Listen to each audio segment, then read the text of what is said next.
ಈಗ SIP ಅಂತ ಒಂದು ಇದೆ ಸರ್, ಸಿಸ್ಟಮೆಟಿಕ್ ಇನ್ವೆಸ್ಟ್ಮೆಂಟ್ ಪ್ಲಾನಿಂಗ್. ಅದು ಮ್ಯೂಚುವಲ್ ಫಂಡ್. ಅದು ಮ್ಯೂಚುವಲ್ ಫಂಡ್ ಆಡ್ ಆಗುತ್ತೆ. ಅದು ಇದು ಮಾಡ್ಬೇಕಂತಂದ್ರೆ ನಾವು ಸಪರೇಟ್ ಏನಾದ್ರು ನಾವು ಸ್ಟಡಿ ಮಾಡ್ಬೇಕಾ ಸರ್, ಏನು ಹೆಂಗ್ ಮಾಡ್ಬೇಕಾ ಸರ್ ಇದ್ರ ಬಗ್ಗೆ? ನೀವು ಮ್ಯೂಚುವಲ್ ಫಂಡ್ ಅಂದ್ರೆ ನೀವೇನು ಸ್ಟಡಿ ಮಾಡೋದಿರಲ್ಲ, ಸಿಂಪಲ್ ತಿಂಗಳ ಕಟ್ಟೋದೇನೆ SIP ಅಂತಾರೆ ಅಷ್ಟೇ. ಅದು SIP ಅಂದ್ರೆ ಮತ್ತೇನು ಬೇರೆ ಏನಿಲ್ಲ. ಮ್ಯೂಚುವಲ್ ಫಂಡ್ ಹೋಗೋದೇನಕ್ಕೆ, ನನಗೇನು ರಿಸ್ಕ್ ಬೇಡ, ನಾ ಏನು ಕಲಿಯಲ್ಲ, ನನಗೇನು ಟೆನ್ಷನ್ ಬೇಡ ಅನ್ನೋರೇ ಮ್ಯೂಚುವಲ್ ಫಂಡ್ ಹೋಗೋದು. Okay sir. ಸೊ ಬಹಳಷ್ಟು ಡೀಪ್ ನಾಲೆಜ್ ಇದೆ ಸರ್ ಶೇರ್ ಮಾರ್ಕೆಟ್ ಬಗ್ಗೆ ನಿಮಗೆ. ಇವಾಗ ಏನೆಲ್ಲ ಇವ್ರು ಬಂದು ಯೂಟ್ಯೂಬ್ ಇನ್ಸ್ಟಾಗ್ರಾಮ್ ಏನ್ ನೋಡ್ತಿದಿರಲ್ಲ, ಇದೆಲ್ಲ ಹೊಸಬ್ರು ಇವರೆಲ್ಲ. ನಾವು ಬಿಫೋರ್ ಕೊರೋನಾ 2015 ಜರ್ನಿ ಸ್ಟಾರ್ಟ್ ಮಾಡಿದ್ದು. ಓಕೆ.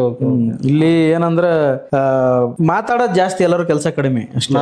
ಸುಮ್ಮನೆ ಬಂದು ನಾನು ಅಷ್ಟು ಆ ಟ್ರೇಡ್ ತಗೊಂಡೆ, ಈ ಟ್ರೇಡ್ ತಗೊಂಡೆ, ಇವತ್ತು ಹಂಗ್ ಮಾಡ್ದೆ ಹಿಂಗ್ ಮಾಡ್ದೆ, ಬರೀ ಕಂಟೆಂಟ್ ಸೆಲ್ಲಿಂಗ್ ಅಷ್ಟು. 90% ಸೋಷಿಯಲ್ ಮೀಡಿಯಾದಲ್ಲಿ ಏನ್ ಬರ್ತಾ ಇದೆ, ಅವ್ನ ಕಾರ್ ತೋರಿಸೋದು, ಅವ್ನ ಹೋಟೆಲ್ ಅಲ್ಲಿ ಕುತ್ಕೊಂಡು ವಿಡಿಯೋ ಮಾಡೋದು, ನಾನು ಇಷ್ಟು ಪ್ರಾಫಿಟ್ ಮಾಡಿದೆ, ಓನ್ಲಿ ಪ್ರಾಫಿಟ್ ಮಾಡೋದು ಮಾತ್ರ ತೋರಿಸ್ತಾರೆ.